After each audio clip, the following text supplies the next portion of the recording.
तेलंगणातील महात्मा ज्योतिराव फुले पुतळा विटंबना प्रकरणी सातारा जिल्हाधिकारी कार्यालयासमोर ओबीसी संघटनांचे निदर्शने। तेलंगणा राज्यात समाजसुधारक महात्मा ज्योतिराव फुले यांच्या पुतळ्याची विटंबना झाल्याच्या निषेधार्थ सातारा जिल्ह्यात विविध सामाजिक संघटनांच्या वतीने जिल्हाधिकारी कार्यालयासमोर जोरदार निदर्शने करण्यात आली।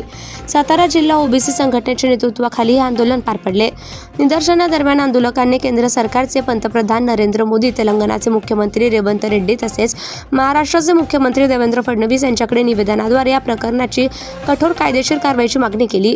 संघटनांच्या निवेदनात नमूद करण्यात आले की महात्मा फुले हे केवळ ऐतिहासिक व्यक्तिमत्व नसून आधुनिक भारतातील सामाजिक समता, शिक्षण आणि बहुजन मुक्तीचा वैचारिक परंपरेचे प्रतीक आहे। त्यांच्या प्रतिमेवर झालेला हल्ला म्हणजे ज्ञान, वैज्ञानिक दृष्टिकोन आणि सामाजिक न्यायाच्या मूल्यांवर हल्ला असल्याचे आंदोलकांनी स्पष्ट केले। भारतीय राज्यघटनेतील अनुच्छेद 51 अनुसार वैज्ञानिक दृष्टिकोन, मानवतावाद आणि सुधारणेची भावना विकसित करण्याची जबाबदारी नागरिकांनी राज्याची असल्याचा उल्लेख करत अशा प्रकारच्या विडंबनात्मक कृत्यांवर कठोर कारवाई करणे हे घटनात्मक कर्तव्य असल्याचे निवेदनात नमूद करण्यात आले। यासोबतच सार्वजनिक क्षेत्रात फुले आंबेडकर घटनात्मक संमत या विचारांवर आधारित व्यापक प्रबोधनात्मक कार्यक्रम राबविण्याची मागणी करण्यात आली। मागण्यांची पूर्तता न झाल्यास संविधानिक मार्गाने तीव्र आंदोलन छेडण्याचा इशाराही संघटनांच्या वतीने देण्यात आला। या आंदोलनात अंधश्रद्धा निर्मूलन समिती, सत्यशोधक समाज संघ, ओबीसी बहुजन आघाडी, वंचित बहुजन आघाडी, रिपब्लिकन पार्टी, विविध समाज विकास संस्था तसेच इतर सामाजिक संघटनांचे पदाधिकारी आणि कार्यकर्ते मोठ्या संख्येने उपस्थित होते। आंदोलनाचे निवेदन जिल्हाधिकारी मार्फत शासनाकडे पाठवण्यात आले। यावेळी जिल्हाध्यक्ष भरत लोकरे, सुरेशराव कोरडे, महासचिव प्रमोद क्षीरसागर, कार्यक्षम रामचंद्र बनवणे, वाई तालुका सचिव सदाशिव शिंदे, उपाध्यक्ष जयसिंग कुंभार, देवराज लिगडे, दिलीप लोहार, रोहित निकडे, शिरीष जंगम, दयानंद माने, उमेश चव्हाण उपस्थित होते। जे लोक आहेत हे भटाळलेली लोक आहेत, मनुस्मृतीच्या आधाराने चालणारी लोक आहेत, ज्या महात्मा फुलेंनी संपूर्ण देशाला विचार दिला, त्यांच्या विचारानं सगळा देश चालतो। समतेचं वारं संपूर्ण देशामध्ये पसरवण्यासाठी, लोकांना शिक्षण मिळण्यासाठी या फुले आंबेडकर विचाराच्या या कुटुंबानं आपलं आयुष्य खर्च केलेलं आहे।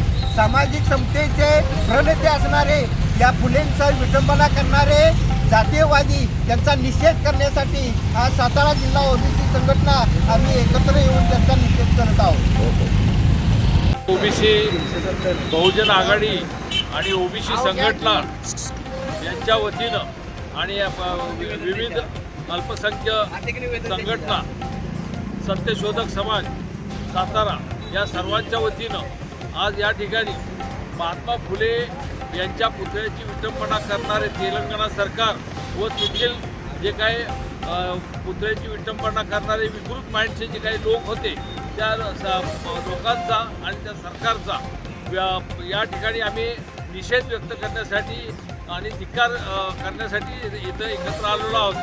महात्मा फुलेंच्या पुतळ्याची विटंबना करणाऱ्या लोकांना महात्मा फुल्यांचे, आंबेडकरांचे विचारच कळले नाही, संविधानच समजलं नाही की नक्की ह्या औद्योगिक या वैचारिक क्रांती घडवून आणणारे जे महात्मा फुले आहेत, त्या महात्मा फुल्यांनी एवढे समाज सुधारण्याचे उपक्रम राबवले, सर्व समाजाला जागृत करण्याचा प्रयत्न केला, मागासवर्गीयांना न्याय मिळवून देण्यासाठी जो प्रयत्न केला, हे सर्व विचार विसरून त्यांच्या पुतळ्याची विटंबना हे विचार करणारे जे लोक आहेत हे आता सत्तेमध्ये बसलेले आहेत आणि या सत्ताधाऱ्यांनीच या महात्मा फुले आणि आंबेडकरांच्या विचाराची पायमल्ली करायचं काम चालू आहे।